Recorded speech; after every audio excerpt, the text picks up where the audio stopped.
Subscribe करें और bell दबाएं ताकि कोई खबर रह न जाए।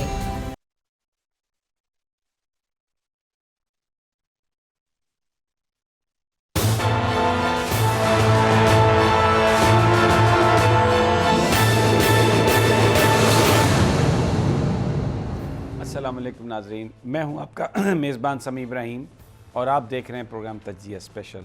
हफ़्ता है आज।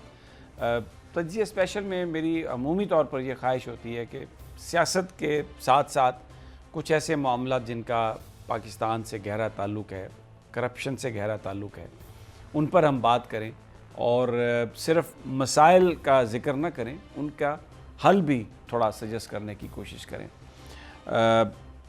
पॉलिटिक्स पे हमेशा बात होती है, आज भी होगी पॉलिटिक्स के बाद, उस पर हम करेंगे, कुछ तज्ज़िया भी करेंगे सूरत हाल का। लेकिन एक बड़ा अहम मामला पाकिस्तानी मईशत का, जिस पर लोगों ने इमरान खान साहब को वोट दिए थे, तहरीक इंसाफ को, वो उनका नारा था कि वो सिस्टम को ठीक करेंगे, मेरिट को बहाल करेंगे और जो करप्शन है जिन लोगों ने की है उनके ख़िलाफ़ एक भरपूर कार्रवाई की जाएगी। कर भी रहे हैं, वो हमें नज़र भी आ रहा है। लेकिन कुछ इदारे ऐसे हैं जहाँ पर अभी तक जो प्राइम मिनिस्टर की कोशिशें हैं वो उस तरीके से हमें कामयाब होती नज़र नहीं आ रही, और उनके साथ जो कुछ लोग हैं उनकी नज़रें उन प्रॉपर्टीज़ पर हैं। मसलन प्राइवेटाइजेशन, निजकारी की बात हो रही है और ये कहा जा रहा है कि वो कंपनियां जो कौमी ख़जाने पर एक बोझ बन गई हैं उनको औने पौने दामों बेच दिया जाए, और वो सारे लोग जो कहीं ना कहीं कोई किसी की ऐसी किसी प्रॉपर्टी की ज़मीन पर कब्ज़ा करना चाहता है, कुछ और उनके मफादात हैं या वो उसी कारोबार में है, उनको पता है कि अगर ये हट गई तो फिर हमारा कारोबार हो जाएगा। बिल्कुल ऐसे ही जैसे शायद खाकान अब्बासी साहब अगर पीआईए के चेयरमैन हैं तो पीआईए डाउन जाती है, लेकिन अपनी उनकी एयरलाइन जो एयर ब्लू है वो कामयाबी और तरक्की की राह पर गामज़न है। इसी तरह आज जहाँ जिस इशू पर हम बात करेंगे उसका ताल्लुक़ है पाकिस्तान स्टील मिल। जुल्फ़िकार अली भुट्टो ने ये बनाई थी पीपल्स पार्टी के दौर में और रशिया की मदद से बनाई गई। ये बहुत बड़ी मिल थी और पाकिस्तान की इकॉनमी को ये बिल्कुल टर्न अराउंड करने के लिए काफ़ी थी। इसने बड़ा प्रोड्यूस भी किया, मुख्तलिफ अदवार में ये खसारे में गई, लेकिन फिर जब अच्छी मैनेजमेंट आई तो ये खसारे से बाहर भी निकली, प्रॉफिट भी इसने कमाया। बड़ा अनफॉर्चुनेट है, नवाज शरीफ साहब का ख़ुद जो कारोबार है वो स्टील का कारोबार है। इत्तफाक फाउंड्रीज जो है जिसको वो अपनी कामयाबी बताते हैं सबसे बड़ी, वो स्टील का काम ही करती है। लेकिन उनकी जो मिल है उसने तो आगे पता नहीं कितने बच्चे दे के कितनी फैक्ट्रीज़ और मिलें बना ली हैं। पाकिस्तान स्टील मिल जो है वो खसारे में ही रही। आज मैंने ममरेज़ खान साहब हमारे साथ गुफ्तगू में शरीक होंगे, जो Pakistan steel mill corporation stakeholders group के कन्वीनियर हैं। 80 अरब रुपए का इनका वहाँ पर उसमें स्टेक है। अभी भी बात हो रही है कि अब स्टील मिल को प्राइवेटाइज़ कर दिया जाए, और जैसा मैंने पहले कहा था कि प्राइम मिनिस्टर ने ये कहा था कि मैं जब हुकूमत में आऊँगा तो इदारों को मैं मुनाफा बख्श बनाऊँगा, उनकी इस्लाह करूँगा, सिस्टम को ठीक करूँगा, और जिन लोगों ने करप्शन की है उन लोगों के ख़िलाफ़ कार्रवाई भी की जाएगी और करप्शन को जड़ से उखाड़ा जाएगा। लेकिन पाकिस्तान स्टील मिल के हवाले से मफादात जो हैं बहुत सारे लोगों के वो इतने ज़्यादा हैं, और उन्होंने प्राइम मिनिस्टर के इर्द गिर्द एक ऐसा घेरा बना लिया कि शायद वो इस तरफ प्राइम मिनिस्टर को देखने ही नहीं देते, और ये मामला अब फंसा हुआ है। बड़ी बड़ी तैयारियां हो रही हैं कि निजकारी कर दी जाएगी। ममरेज़ साहब, बहुत शुक्रिया आप हमारे पास तशरीफ़ लाए।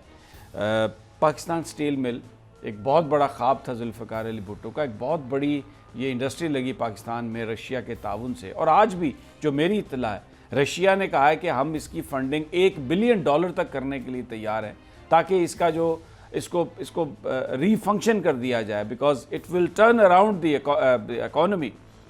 लेकिन हुकूमत ये नहीं चाह रही। मेरा सवाल आपसे ये है कि इतना नुकसान, इतना खसारा, कौन लोग हैं जो प्राइम मिनिस्टर को सही फैसला नहीं करने देते, जो इसको हड़प करना चाहते हैं? क्योंकि मुझे तो ये पता चला, आपने भी बताया, हज़ारों एकड़ तो सिर्फ इसकी ज़मीन है। बहुत शुक्रिया जी, मैं बोल टीवी का बहुत शुक्रगुजार हूँ कि आज आपने हमें मौका दिया पाकिस्तान स्टील मिल के केस आवाम के सामने आपके चैनल के थ्रू पेश करने का। पाकिस्तान स्टील मिल 19,000 एकड़ इसकी ज़मीन है और इसमें 2,000 एकड़ मुख्तलिफ़ लोगों ने कब्ज़ा किया हुआ है, जिसको हमें वापस लेना है। वफाकी हुकूमत उस सिलसिले में हमारी पाकिस्तान स्टील मिल की कोई मदद नहीं कर रही। 2000 एकड़ किसने कब्जा किया हुआ? ये सिंध गवर्नमेंट के रेवेन्यू डिपार्टमेंट की मदद से प्राइवेट लोगों ने किया हुआ है। नाम लेना पसंद करेंगे? बहुत सारे लोग हैं, किसी एक का नाम क्या लें। पीछे कौन है इनके बड़े? पीछे सिंध गवर्नमेंट के जो हेड हैं वही लोग हैं, और कौन लोग हैं? और सिंध में पीपल्स पार्टी की गवर्नमेंट है। जी, पीपल्स पार्टी इन्फ्लुएंशियल लोग हैं, ठीक है। मगर पाकिस्तान स्टील मिल जो है, ये जुल्फ़िकार अली भुट्टो साहब ने जब लगाई थी तो न्यूक्लियर से पहले आइडिया ये था कि मेरे मुल्क की इकानमी एग्रो बेस्ड इकानमी है, मैं इसको इंजीनियरिंग इंडस्ट्री पे ला के, कंस्ट्रक्शन इंडस्ट्री को प्रमोट करके तो मैं पाकिस्तान की इकानमी को सपोर्ट करूंगा, बैलेंस ऑफ पेमेंट को सपोर्ट करूंगा, टेक्निकल जॉब अपॉर्चुनिटी होंगी लोगों को। मगर वो ख्वाब आज तक अधूरा रहा। उसकी वजह यह है कि जुल्फ़िकार अली भुट्टो के बाद जब ज़िया-उल हक साहब आते हैं इक़्तिदार में, तो प्राइवेट सेक्टर ये चाहता है कि इस मिल को बंद कर दिया जाए। इस मिल का संग बुनियाद जुल्फ़िकार अली भुट्टो ने 22 लाख टन का रखा था। हम 46 ईयर में इसको मुकम्मल नहीं कर सके। यानी प्रोडक्शन 22 लाख टन तक नहीं गई। मतलब है इसकी कंस्ट्रक्शन नहीं 22 लाख टन तक, कोई सिर्फ 11 लाख टन। जी, कंस्ट्रक्शन। अच्छा। इसकी 2/3 मशीनरी लगी हुई है, 1/3 लगनी है। आज तक किसी ने परफॉर्मेंस ऑडिट नहीं किया कि गवर्नमेंट ने किन लोगों को स्टील मिल में लगाया और उनकी परफॉर्मेंस क्या थी। जब कभी को अच्छे लोग लगाए तो मिल ने अच्छा रिजल्ट दिया। ये सब इकनॉमिकल था। हमारा MOU जनवरी 1971 में था, गोल्ड पैरिटी पे 1 मिलियन टन का। जब हम डिज़ाइनर के पास गए लिंगी प्रोमेज, तो उसने कहा कि 1 मिलियन सब इकनॉमिकल होगी, आप इसके लिए 22 लाख टन का। तो वो सब इकनॉमिकल मिल जो है 1.1 की, उसने 23 साल ऑपरेटिंग प्रॉफिट दिया है, 13 साल नेट प्रॉफिट दिया है। मिल लाइबिलिटी नहीं है। आज मिल को लाइबिलिटी बनाने वाले ये जिन्होंने ये बयानिया बनाया ये मिल ख़राब है, अगर एहतसाब हो जाए तो मुझे कहीं से कुछ ज़रूरत नहीं है। पाकिस्तान का लोकल ह्यूमन रिसोर्स और फंडिंग से पाकिस्तान स्टील मिल का जो स्टेक होल्डर ग्रुप है उसके रिवाइवल प्लान में 100 अरब रुपये FBR के ज़रिए से, टैरिफ रैशनलाइजेशन से सालाना इजाफा हो सकता है। 150 अरब हम एहतसाब से रिकवरी कर सकते हैं। अच्छा, रिवाइवल प्लान है क्या आपका? थोड़ा सा अगर उसके रिवाइवल प्लान मेरा यह है कि इस वक्त स्टील मिल में कोई इंतज़ामिया नहीं है, बोर्ड ऑफ डायरेक्टर में कोई प्रोफेशनल आदमी नहीं है। इनका कभी जो लोग लगाते हैं परफॉर्मेंस ऑडिट ही नहीं हुआ, उनकी परफॉर्मेंस को किसी ने इवेल्युएट ही नहीं किया। मैं ये कह रहा हूँ कि पाकिस्तान स्टील मिल के बोर्ड ऑफ डायरेक्टर को रिकॉन्स्टिट्यूट करें, मैनेजमेंट लगाएं प्रोफेशनल, जो मेरे वर्कर को मोटिवेट कर सके, जो बिजनेस कम्युनिटी का कॉन्फिडेंस हो और इन्वेस्टर को अट्रैक्ट करे। जब ये करेंगे तो टैरिफ को रैशनलाइज करना पड़ेगा, क्योंकि इस वक्त जो लाडला ग्रुप है उसको 80,000 रुपये टन में HR प्रोडक्ट आती है, इंडस्ट्री वाले को 95,000 भी आती है। आम आदमी जो कमर्शियल इम्पोर्टर है, जो लोकल वेंडर को सपोर्ट करता है, उसको 1,18,000 से 20,000 रुपये टन इम्पोर्ट होता है। ये डिस्क्रिमिनेशन क्यों है? ये आज से नहीं है, ये 2010 से आ रही है। और मियां नवाज शरीफ के दौर में इश्तहार दिए गए कि टैरिफ को रैशनलाइज किया जाए, अरबों रुपए का सालाना लॉस होता है।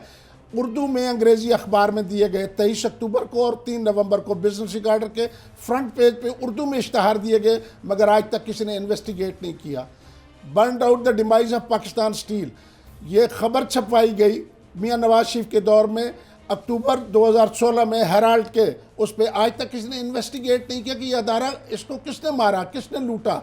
अदारा आज भी खड़ा हो सकता है। अच्छा, आपने ये बड़ी बात कही कि किसी ने इन्वेस्टिगेट नहीं किया, किसने लूटा, किसने मारा। थोड़ा सा अगर आप ज़रा इसकी हिस्ट्री बयान करें कि कौन लोग हैं जिन्होंने इसको मारा। इसके लिए जी ये बताता हूँ कि 2006 में हम जाएंगे, जब प्राइवेटाइजेशन स्टील मिल की होती है तो वतन पार्टी उसको चैलेंज करती है सुप्रीम कोर्ट में।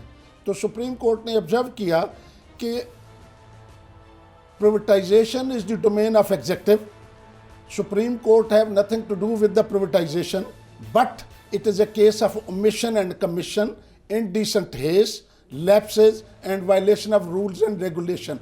आज तक वो omission और commission में जो लोग इन्वॉल्व थे उसके पीछे, उस स्कैम के पीछे 21 अरब रुपए में 75% शेयर जा रहे थे। उस दिन मेरी मिल में 10 अरब कैश मौजूद था, 12 अरब की इन्वेंट्री मौजूद थी। यानी 10 अरब कैश था, 12 अरब की इन्वेंट्री थी और टोटल ये 21 अरब की। 21 अरब में 75% आ रहे थे। 19,000 एकड़ ज़मीन भी जा रही थी और पूरी मिल भी जा रही थी। तो ये इतना बड़ा डाका था, मुफ्त, ये तो डे लाइट रॉबरी से कह डे सकते हैं। लाइट। और आज भी वही रॉबरी हो रही है। वो कैसे हो रही है कि मेरा 10 रुपए का शेयर इस वक्त 200 रुपए से लेस में है, उसका माइनस में है। ये लोग पहले पीको को खा चुके हैं, जावेदान सीमेंट को खा चुके हैं और अब स्टील मिल को खाना चाहते हैं। स्टील मिल में आज भी जान है, खड़ी हो सकती है। हम जो प्रपोजल दे रहे हैं इस वक्त 300 अरब के हम लॉसेस कर चुके हैं 2008 से लेकर अब तक, और 275 अरब की लाइबिलिटी है। इन्होंने मैनेजमेंट ही ऐसी नहीं लगाई जो अकाउंट को ऑडिट करके एग्जैक्ट फिगर, आज तक हुकूमत मुझे ये नहीं बता सकी कि उनका लाइबिलिटी का ब्रेकअप क्या है, कितनी लाइबिलिटी है, किसके कितने पैसे देने हैं। आप जब तक 275 अरब रुपए किसी को नहीं देते उस वक्त तक आप कैसे मिल को जो है वो पब्लिक प्राइवेट पार्टनरशिप या प्राइवेटाइज करेंगे। और 300 अरब के लॉसेस 2009 में पीपल्स पार्टी की हुकूमत ने उस वक्त के वज़ीर आज़म मेरे चेयरमैन पे इल्ज़ाम लगाया करप्शन का और FIA को कहा कि आप इन्वेस्टिगेट करें। वो इन्वेस्टिगेशन 2012 में उस पर सुओ मोटो नोटिस लिया जाता है। 2012 में FIA से अनसेटिस्फाइड होकर वो नैब को रेफ़र की जाती है। किसी ने आज तक नहीं पूछा कि नैब की प्रोग्रेस क्या है। और नैब ने जितने केसेस रजिस्टर्ड किए, 3 केसेस अभी रिसेंट पास्ट में लोग बरी हो गए, चलो बेगुनाह बरी हो जाए, मगर मेरी मिल के पैसे कहाँ गए। मेरी 300 अरब अगर मिल लॉसेस में गई, मेरी 275 अरब रुपए की लाइबिलिटीज हुई हैं। मैं वज़ीर आज़म पाकिस्तान से ये अपील करता हूँ कि अपने वो अनइलेक्टेड एडवाइज़र अब्दुल रज़ाक दाऊद साहब से पूछें कि 18 महीने में उन्होंने किया क्या है। इन्होंने डेविएट नहीं कर रहे कि प्राइम मिनिस्टर ने तो फरमाया था कि मैं मिल को बहाल करूँगा मैनेजमेंट लगा के और एहतसाब। 18 महीनों में इन तीनों में से कौन सा काम किया। मेरे रिटायर्ड लोग दर बदर फिर रहे हैं, 6000 लोग हैं, 20 अरब रुपए हैं, उनको ये दे नहीं पा रहे। मैं कह रहा हूँ हम आपकी मदद करते हैं, हमारी रिवाइवल प्लान में हम इनको पैसे दे सकते हैं। हमें किसी कर्जे की ज़रूरत नहीं, किसी चीनी रूसी की ज़रूरत नहीं, हमारा लोकल। मुझे इन डिसीजन की वजह से मेरी मिल को पैरालाइज किया गया है। मेरे पास स्टेक होल्डर ग्रुप के पास वो लोग हैं, स्टील मिल के रिटायर्ड लोग, जिनकी वजह से इस मिल के मसल्स को एक्टिवेट करके हम खड़ा कर सकते हैं। मगर ये ministry of industries and production, ministry of finance, ये हमसे बात ही नहीं करते हैं। हम इनको ख़त लिखते हैं, हमने इनको कितने ख़त लिखे, ये वापसी भी गए। और इस वक्त अगर आप देखें बोर्ड ऑफ डायरेक्टर का कोई एक आदमी नहीं जो मेटलर्जिकल इंडस्ट्री को समझता हो। मैनेजमेंट में इस वक्त मेरा कोई CEO नहीं है, कोई CFO नहीं है, कोई डायरेक्टर नहीं है, कोई जनरल मैनेजर नहीं है। DGM 245 में से सिर्फ 5 रह गए हैं। मेरा टेक्निकल ह्यूमन रिसोर्स निकल गया है, किसी ने डेलिबरेटली तबाह किया गया है। इसमें 2006 से लेकर ओमिशन एंड कमीशन से लेकर अब्दुल रज़ाक दाऊद साहब का प्रपोज जो पब्लिक प्राइवेट पार्टनरशिप का है, उसके पीछे भी वही लोग हैं। वो कन्फ्लिक्ट ऑफ इंटरेस्ट बनता है। वो रिवाइवल प्लान मेरे बोर्ड ऑफ डायरेक्टर ने अप्रूव नहीं किया, आज भी उसको रबड़ स्टैंप के तौर पे इस्तेमाल करने की कोशिश की जा रही है, मगर मेरा बोर्ड ऑफ डायरेक्टर उस पर ठप्पा नहीं लगा रहा। और प्राइवेटाइजेशन कमीशन को स्टेक होल्डर ग्रुप ने 27 अगस्त को लेटर लिखा कि हम वज़ीर आज़म पाकिस्तान की टेक्निकल टीम के इकनॉमिक टीम के सामने हम प्रेजेंटेशन देने को तैयार हैं। गवर्नमेंट की अच्छी बात मान लेंगे, हम गवर्नमेंट की मदद करना चाह रहे हैं, मगर ये ब्यूरोक्रेसी और ये प्राइम मिनिस्टर के गिर्द जो वो माफिया है। मेरा एक सवाल है। प्राइम मिनिस्टर ये कहते हैं कि मैंने हाउसिंग प्रोजेक्ट शुरू करने हैं, और वो जो हाउसिंग प्रोजेक्ट्स हैं उससे 40 इंडस्ट्रीज़, पाकिस्तान की 40 शोबे ऐसे हैं, जब वो लाखों घर बनाएंगे तो उनमें बहुत ज़्यादा काम होगा, लोगों को बड़ा रोज़गार मिलेगा। उनमें ज़ाहिर है मजदूरी भी है, उसमें सीमेंट भी है। अब जब बिल्डिंग बनती है तो उसमें सरिया, स्टील, सब कुछ उसमें लगाया जाता है।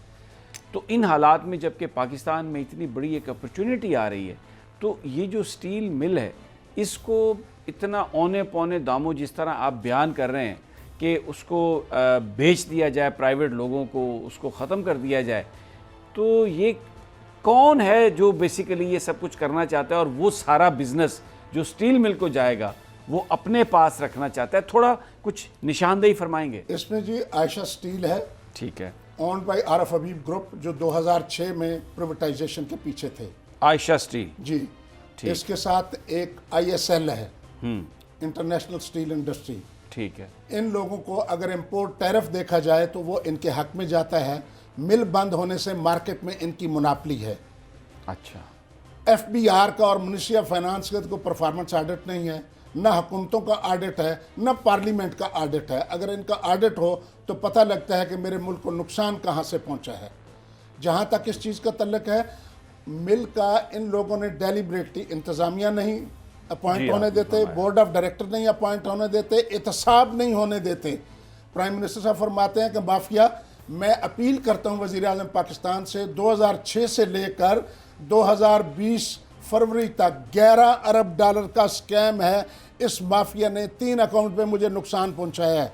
Loss to Pakistan steel, loss of revenue to FPR, और स्टील मिल की प्रोडक्शन कम होना और उसका बंद होना। Import bill, additional import bill जो आया, $11 अरब का स्कैम है। जनाब वज़ीर आज़म साहब, आप इस माफिया को, मैं आपको असिस्ट करने को तैयार हूँ। स्टेक होल्डर ग्रुप, जब विसल ब्लोअर की आप बात फरमाते हैं तो आप इस केस को देखें, इसे केस को कर लेंगे तो वो जो हाउसिंग में आप जा रहे हैं, प्राइवेट सेक्टर अपनी मर्जी का स्टील के पैसे चार्ज करता है, कंपटीशन होगा स्टील मिल से, आम आदमी को फ़ायदा मिलेगा। नुकसान तो मेरी पूरी आवाम बर्दाश्त करती है। Ease of business, cost of business, ये जो लाडले हैं इनको किस कास्ट पे आप जो है वो सब्सिडीज दे रहे हैं, इनको रियायतें किस चीज़ पे दे रहे हैं? अगर ये करे, जिस चीज़ पे पाकिस्तान स्टील मिल में और पाकिस्तान के अवाम ने आपको वोट दिया था, वहाँ CBA जो जीती थी सिर्फ असद उमर साहब और इमरान खान साहब के इस वादे पे कि मिल को बहाल करेंगे, प्राइवेटाइज नहीं करेंगे, मैनेजमेंट लगाएंगे, एहतसाब। मैं ये पूछता हूँ, इन 18 महीनों में अब्दुल रज़ाक दाऊद साहब ने क्या किया? 35 अरब रुपए का नुकसान हुआ, मेरी लाइबिलिटी 35 अरब रुपए बढ़ी, जब मुझे देना है तो ये 70 अरब रुपए का इम्पैक्ट है। ये किसके पैसे थे? ये टैक्स पेयर ऑफ पाकिस्तान के पैसे थे। आज मेरा 9,500 आदमी जाता है, वो इंतज़ार कर रहा है कोई इंतज़ामिया लगाएं, इस मिल को रॉ मटेरियल दें, इसको गैस दें, बिजली दें, हम इसको चलाएं। वो जो रिटायर्ड लोग हैं, ये मिल कभी नहीं बहाल होगी जब तक मेरे रिटायर्ड लोगों को पैसे नहीं दोगे, क्योंकि यहाँ ये 8 बड़े कम्प्लेक्सेस हैं, वही टेक्निकल लोग, ये वेंटिलेटर पे जो पेशेंट है, इसको उस डॉक्टर की ज़रूरत है जो इसकी हिस्ट्री जानता है। उस डॉक्टर की ज़रूरत नहीं है। नए नए तजर्बे करना, नए लोगों को लगाना जिनको पता ही नहीं, जो मेरे इंजीनियर के साथ कम्युनिकेट ही नहीं कर सकते। आज किसी ने पूछा कि ये 10 साल से ये पार्लियामेंट में न पीपल्स पार्टी बात करती है, न PMLN बात करती है, न PTI बात करती है, न इसके अलावा को बात करता है। और भाई खुदा के लिए, ये रास्ता है आपकी इकनॉमिक ग्रोथ के लिए, मुल्क की इकानमी को बढ़ाने के लिए, लोगों को रोज़गार देने के लिए। इन्वेस्टमेंट नहीं है, हम इन्वेस्टमेंट देते हैं, हमसे बात करो लोकल। मैं कब तक कर्ज़ों पे जो है ज़िंदा रहूँगा? मुझे अपने लोगों का पोटेंशियल जो है वो खड़ा करना है। मैं अपने उन रिटायर्ड लोगों को, 1000 लोग जो मरे हैं, मैं आपको बता नहीं सकता कि उन लोगों की कैफियत क्या होती है। ये रियासत मदीना की बात करते हैं, वो मेरे लोग जब मर रहे हैं, दवाइयाँ नहीं हैं, कफन दफन के पैसे नहीं हैं। अभी सेनेट स्टैंडिंग कमेटी ने, मैंने रिक्वेस्ट की, खुदा के लिए हमसे बात करो, हम 4 महीने में इनको पैसे देते हैं। आज सिंध हाई कोर्ट में ये 10% के लिए जो है वो कह रहे थे जी 20 अरब का 10% अगले बजट में एलोकेट करेंगे। और भाई हमें नहीं चाहिए, हम अपने मसल से एक्टिवेट करके इनको 4 महीने में पैसे दे सकते हैं। हमसे बात तो करो।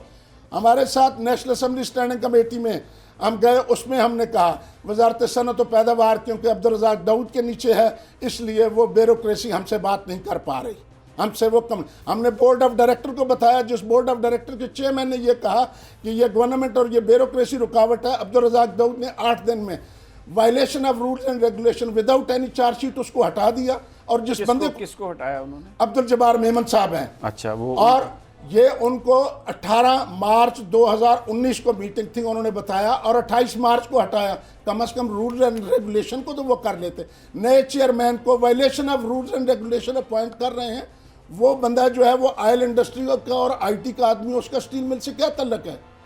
कैसे स्टील मिल को बहाल करेगा वो कंपनी? और आज 7-6 महीने से हुआ है, उसकी क्या प्रोग्रेस है इस ब्यूरोक्रेसी की? इसकी पूरी चार्जशीट मौजूदा हुकूमत के खिलाफ जाती है।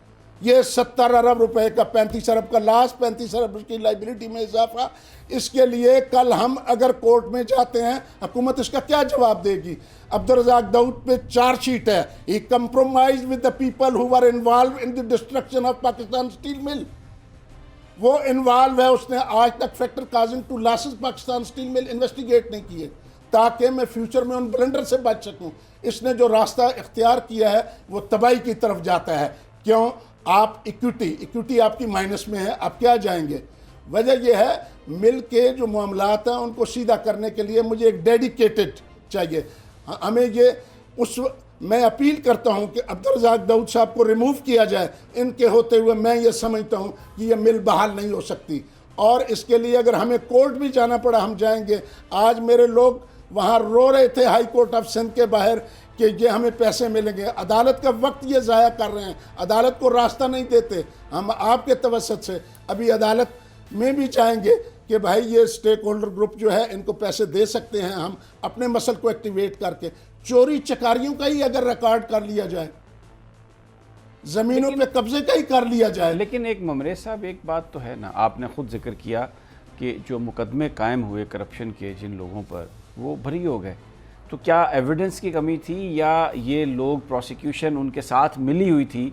क्योंकि लॉस तो हुआ है ना, लेकिन अब वो बच गए।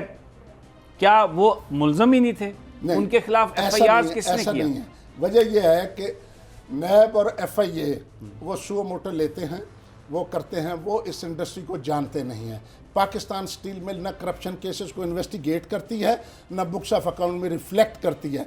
नैब के इस कानून में सिर्फ ये जो प्रोसिक्यूशन का है, अगर इसको ये ले लें, चोरी मेरे पाकिस्तान स्टील मिल में हुई है, मेरा जो रिवाइवल प्लान है उसमें यह है कि नैब और एफआईए मेरे साथ बैठ के स्टेक होल्डर ग्रुप के साथ तय करें, हम एज ए कंप्लेनेंट उनको केस फॉरवर्ड करेंगे। बर्डन ऑफ प्रूफ मुझ पे होगा, पाकिस्तान स्टील मिल की जो मैनेजमेंट है उस पे होगा, क्योंकि अगर ये लॉस हो रहा है इसका कौन रिस्पॉन्सिबल है? अब जिन लोगों पे पर्चे हुए उनके तो इतने एसेट ही नहीं थे। जो बेनिफिशरी हैं वो आज भी इधर हैं, वो हमारे पास हैं। जो मैं विसल ब्लोअर की बात करता हूं तो वो बताएंगे। नैब का आर्टिकल 9 यही था कि वो लोग एसेट कहां से लाए। आप ये कहते हैं, मैंने एक दफ़ा ये फवाद चौधरी इंटरव्यू कर रहा था तो इसने मुझे कहा 2017 में कि ये पनामा क्या है। मैंने कहा पनामा का चाहिए, मैं आपको करप्शन का एविडेंस देता हूं जो, मगर मेरे पास वकीलों की फीस नहीं है। Pakistan steel mill to Panama, Panama to Park Lane. मगर आज ये हुकूमत में बैठा है, क्या इसको वो याद नहीं है? मैंने ज़मीनों का इसको याद कराया। वजह यह है कि इमरान खान साहब, आपकी मिनिस्ट्रियों में वो लोग बैठे हैं जिनको हालात का पता है मगर हालात को आगाह नहीं करते। स्टेक होल्डर ग्रुप सामने आने को तैयार है, आप सुने, हम आपकी मदद करना चाहते हैं, हम मुल्क को निकालना चाहते हैं। ये लोग आपके दस्तों बाजू हैं, मगर इनको चाहिए कि आप इनको सुने। जहाँ तक नैब का तल्लक है, पाकिस्तान स्टील मिल की मैनेजमेंट स्टेक होल्डर ग्रुप की प्रपोज की हुई, उसमें बर्डन ऑफ प्रूफ उस पे होगा। 150 अरब हम रिकवर करके दे रहे हैं। टैरिफ रैशनलाइजेशन 250 अरब का आपको फ़ायदा हो रहा है। 11 अरब डॉलर का स्कैम जो है उसकी इन्वेस्टिगेशन मांग रहे हैं। किबला आगे बढ़े तो सही ना, हम आपकी मदद करते हैं। लेकिन अभी इस वक्त जो सूरत हाल है, अभी ये गवर्नमेंट तो डिटर्मन लगती है। ये जो लिस्ट बनाई है इन्होंने कि जिनको प्राइवेटाइज करना है, उनमें स्टील मिल सबसे ऊपर लिखा हुआ है इन्होंने। देखें जी, जहाँ तक है ये डाका मारना चाहते हैं। It is not a privatisation, इसके लिए ये कर नहीं सकेंगे।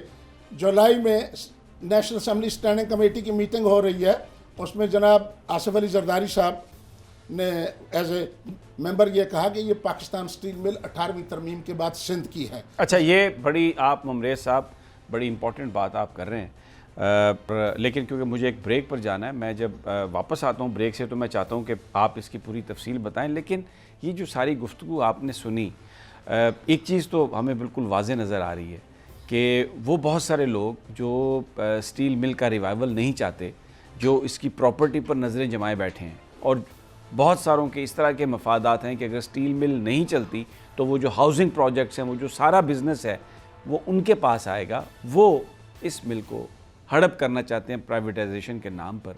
और जो मुमरेज़ खान साहब ने बात कही है कि ये प्राइवेटाइजेशन नहीं है, ये एक डाका है। नाज़रीन, हमारे साथ ही रहिए, और जब वापस आते हैं तो आसिफ जरदारी ने क्या कहा स्टैंडिंग कमेटी में, बड़ी ज़बरदस्त वो बात है, आपकी आंखें खुल जाएंगी वो सब कुछ सुन के। लेकिन एक छोटे से वक्फे के बाद।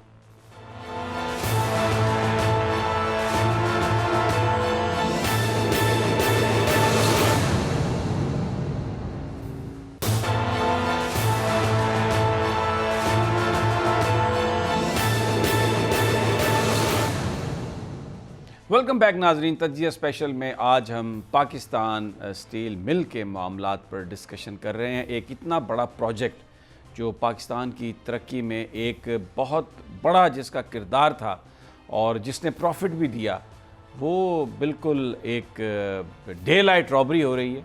उसको खसूसी तौर पर साजिश के तहत उसको खसारे में ले जाया गया और उसकी जो सिर्फ जो 19,000 एकड़ सिर्फ उसकी ज़मीन है। आप इससे अंदाज़ा लगाएं कितने बड़े बड़े प्रॉपर्टी के टाइकून और डेवलपर उस पर नज़रें जमा के बैठे होंगे कि यहाँ पर हम टावर बनाएंगे और हाउसिंग सोसाइटीज़ बनाएंगे, और वो चाहते हैं कि स्टील मिल का काम बंद हो जाए ताकि उनका काम चले।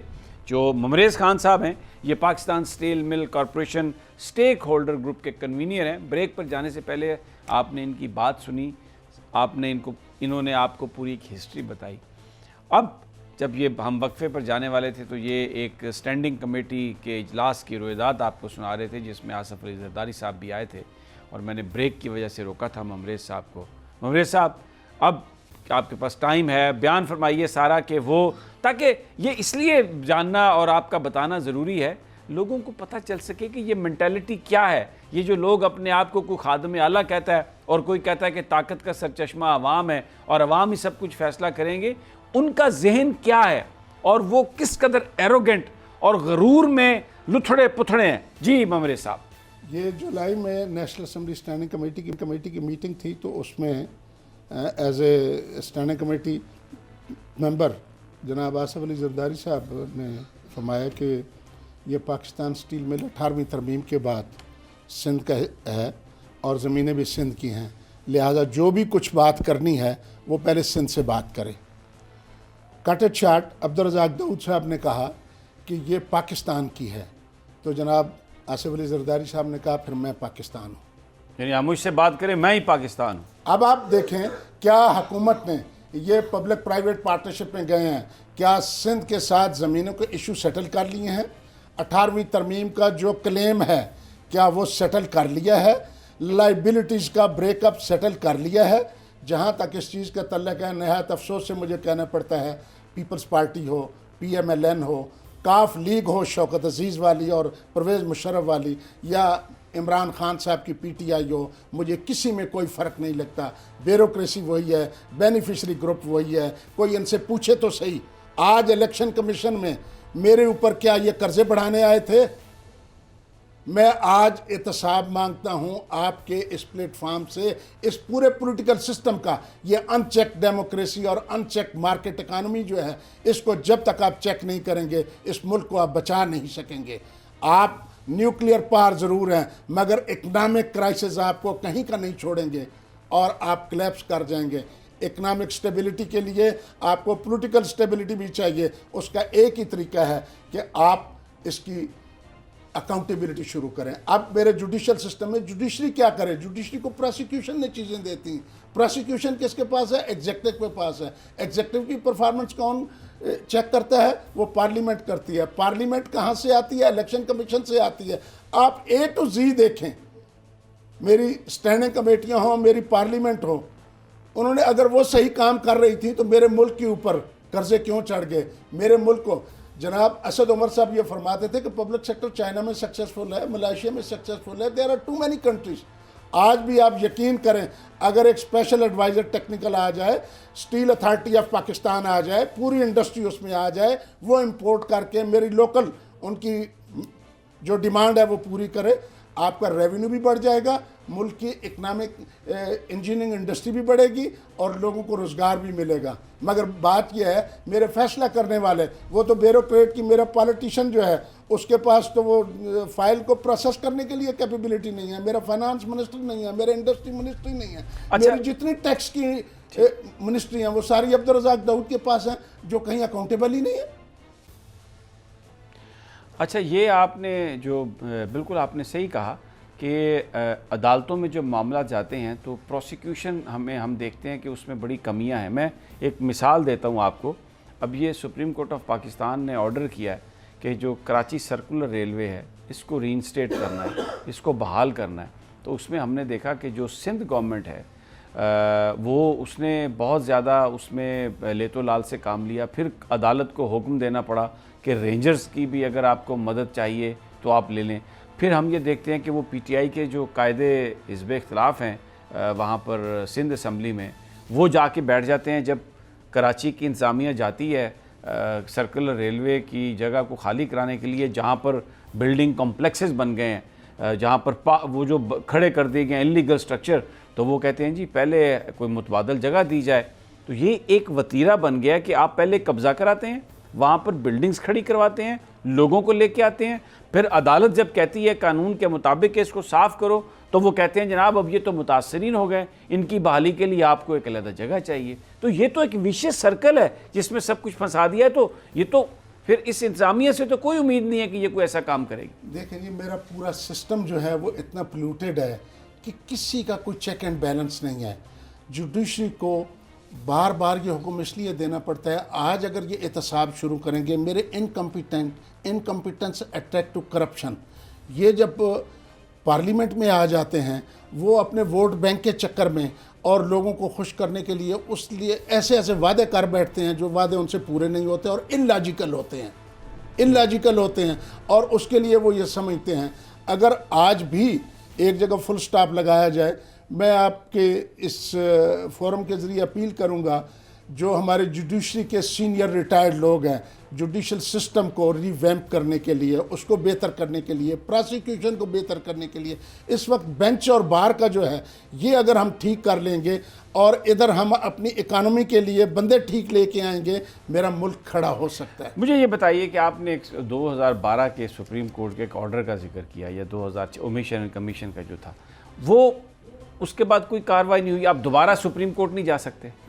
वो हमने ख़त लिखा है, हम हुकूमत का और अदालत का वक्त नहीं ज़ाया करना चाहते। हम ये चाहते हैं कि ये बातचीत से, ये 2006 में हुआ था।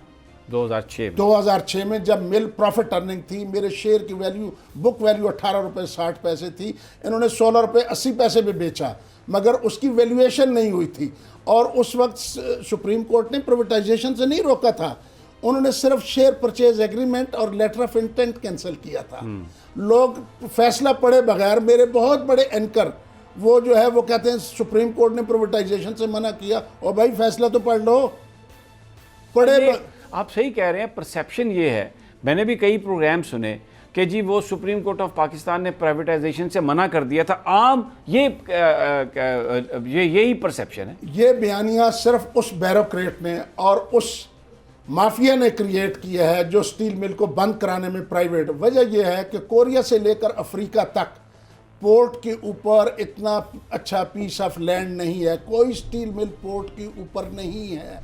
ये पोर्ट कासम स्टील मिल की वजह से बनी थी, क्योंकि मेरा रॉ मटेरियल ऑस्ट्रेलिया से आता है और दूसरे मुल्कों से आता है, यहाँ पे जहाज़ लगते हैं, समंदर की जेटी है, जिस वजह से ये मिल बनाई थी। ये इतना गहरी साजिश है, इतनी डीप रूटेड है, अगर इसको इन्वेस्टिगेट किया जाए तो लोगों की आंखें खुल जाएंगी। यहाँ पर एक सेकंड रुकिए नाजरीन, यानी ये वो मिल है जो कासम के बनाने का बायस बनी, और ये इसलिए बनाई गई समंदर के पास नज़दीक ताकि जो रॉ मटेरियल है वो आसानी से आ सके। इतनी प्लानिंग के साथ बनने वाली इस मिल को, जो पाकिस्तान की तरक्की में एक इंतहाई अहम रोल प्ले कर सकती है, उसको एक डाके के ज़रिए, एक डे लाइट रॉबरी के ज़रिए बर्बाद करके हथियाने की कोशिश की जा रही है। ममरेज़ खान हमारे साथ हैं। यहाँ पर एक छोटा सा वक्फा, वापस आते हैं तो गुफ्तगू यहीं से शुरू करेंगे, हमारे साथ रहिए।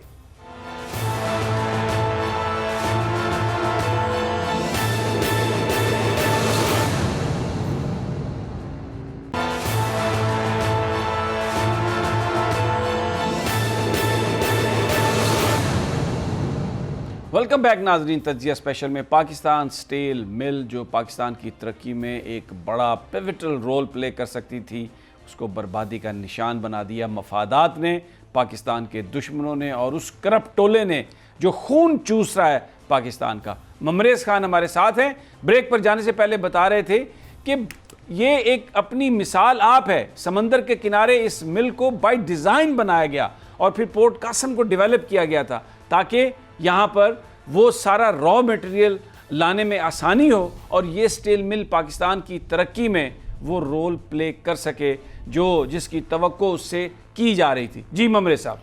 देखें जी, ये पीस ऑफ लैंड जब सिलेक्ट किया गया, पोर्ट जब बनाई गई, तो वो ये था उस वक्त शहीद जुल्फ़िकार अली भुट्टो ने और उसकी टीम ने, ये कि पाकिस्तान टूट चुका था, मेरे पास फॉरेन एक्सचेंज नहीं था, मेरी पब्लिक डिमोरलाइज थी, तो उन्होंने कहा कि हम इकनॉमिक एक्टिविटीज़ को कैसे जो है एक्टिवेट करें। Pakistan steel mill, port Qasim, Pipri marshalling yard और इस तरह उन बाबों ने कि हम अपने लोकल रिसोर्सेज को इस्तेमाल करके खड़ा करके उसे करें।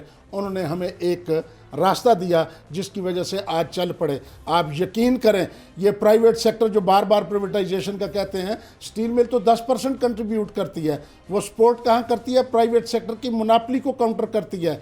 जब गवर्नमेंट के प्रोजेक्ट में एस्केलेशन की बात आती है तो कीमतें स्टील मिल की ली जाती हैं। उन्होंने स्टील मिल को ही बंद करा दिया और उसको हड़प करने के लिए ये कर रहे हैं, वरना प्राइवेट सेक्टर अगर आता तो वो 90% का तो चांस है। इस वक्त 90 मिलियन टन की मेरी डिमांड है, वो प्राइवेट सेक्टर में मिल लगाते क्यों नहीं है?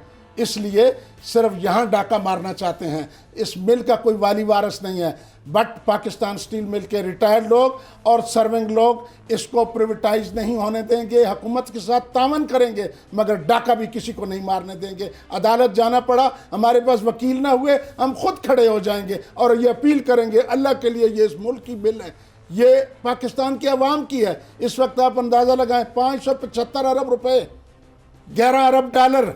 आप मुझे ये बताएं इनका कौन जिम्मेदार है? हर पाकिस्तानी उसका खसारा।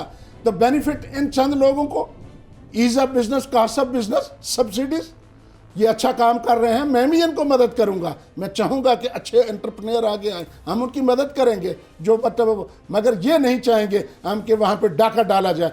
आप पाकिस्तान के अवाम के साथ इमरान खान साहब, वज़ीर आज़म पाकिस्तान, नहायत अदब से मैं अपील करता हूँ, इन लोगों पे एतमाद करिए। ये लोग आपके साथ चलने को तैयार हैं। आप भी उसी रास्ते पे चल पड़े हैं जिस पे पहले काफ लीग, पीपल्स पार्टी और नून लीग चली थी।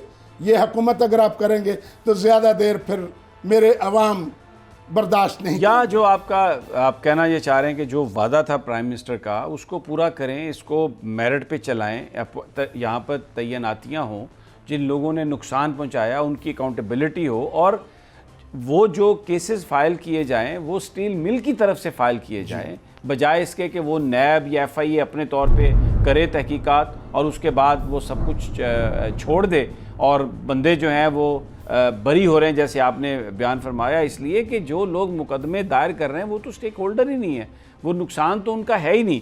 अच्छा, क्योंकि वक्त हमारे पास कम है, मैं ये जानना चाहूँगा आपसे, आपने बड़ा, मुझे लगता है कि आप बड़ी रेजिस्टेंस करेंगे इसकी प्राइवेटाइजेशन, लेकिन मैं गवर्नमेंट के लोगों से बात करता हूं तो उन्होंने भी लिस्टें बनाई हुई हैं और वो अपना पूरा तैयारी कर रहे हैं कि जी रज़ाक दाऊद साहब के हम इसको कर देंगे प्राइवेटाइज।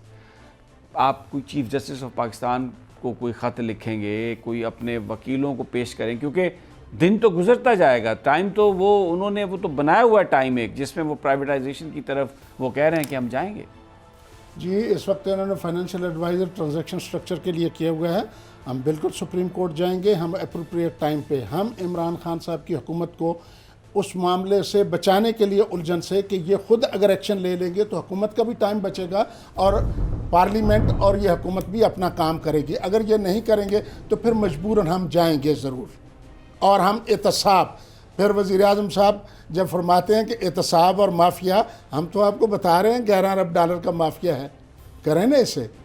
सबसे बड़ा माफिया, इतनी बड़ा प्रोजेक्ट सिर्फ एक सेक्टर स्टील का, इसमें 11 अरब डॉलर है। मुल्क का तो बहुत बड़ा इकानमी का है, उसका तो मैं बात ही नहीं कर रहा। अच्छा, जो इस वक्त आपने बताया 19,000 एकड़ ज़मीन, अगर मैं वैसे आपसे पूछूं कि सिर्फ उस ज़मीन की मालियत क्या है जो इस वक्त मार्केट वैल्यू है? देखें जी, मार्केट वैल्यू जहाँ तक है, इसमें स्टील टाउन है जो सरकारी रिहाइशगाहें हैं, गुलशन हदीद है जो लोगों को मिल चुका, बल्कि गुलशन हदीद में मेरे मुलाजमीन को जो प्लाट अलाट हुए वो डेवलपमेंट के चार्जेस वो भी बीच में खर्च हो गए हैं और उस पर लोगों ने कब्जा किया हुआ है, जो लोगों को अलाटेड हैं, जिसके लोगों ने पैसे जमा कराए हुए हैं। जहाँ तक इसका है 4,500 एकड़ पे मिल है।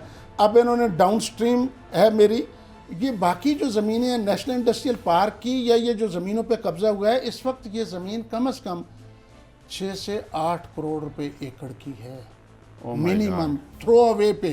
क्यों?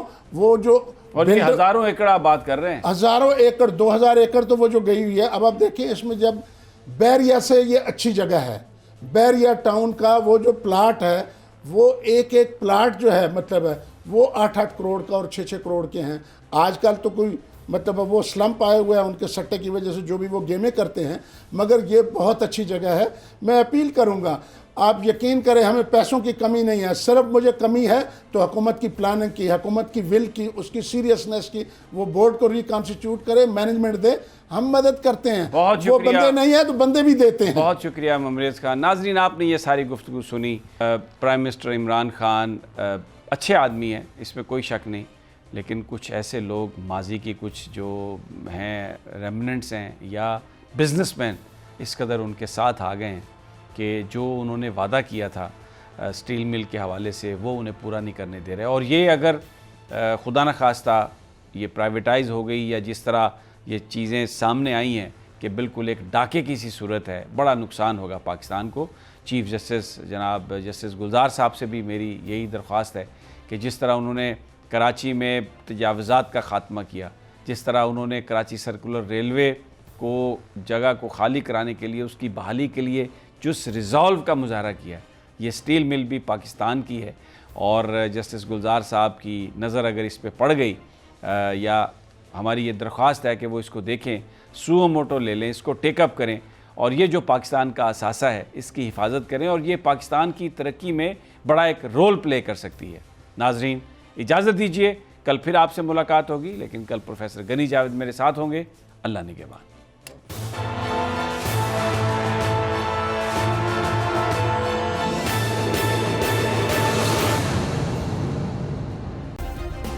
सब्सक्राइब करें और बेल दबाएं ताकि कोई खबर रह न जाए।